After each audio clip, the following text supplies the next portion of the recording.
Sikap Lenggogeni Faruk saat bertemu Alia Mas Said jadi sorotan, banjir doa dari warganet. Seperti diketahui, sosok Alia Mas Said kini tengah jadi perhatian publik. Hal ini lantaran Alia Mas Said diisukan berpacaran dengan Tariq Halilintar. Isu itu merebak usai keduanya hadir di acara olahraga yang sama. Baru-baru ini Alia Mas Said juga tampak hadir di acara 7 bulanan kakak ipar Tariq, Aurel Hermansyah. Siapa sangka, saat hadir di momen spesial itu, Alia Mas Said langsung disambut hangat ibunda Tariq Halilintar. Di unggahan itu, Alia tampak datang ke acara 7 bulanan kehamilan Aurel Hermansyah dan Atta Halilintar. Alia pun tampil cantik dan elegan dengan busana warna pink keungu-unguan. Ia juga tampak mengurai rambut panjangnya. Siapa sangka, saat datang ke acara itu, Alia bertemu dengan ibu Tariq, Lenggogeni Faruk.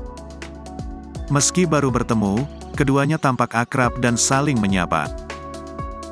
Geni Faruk pun terlihat tersenyum ramah sambil melontarkan pertanyaan untuk Alia. Bahkan, Geni Faruk juga memegang tangan putri Aji Mas Said tersebut. Sementara itu, di unggahan itu juga terdapat potret Alia dan Tariq.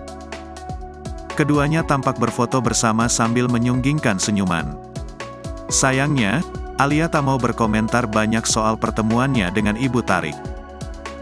Ia hanya merasa senang bisa bertemu banyak orang di acara Aurel.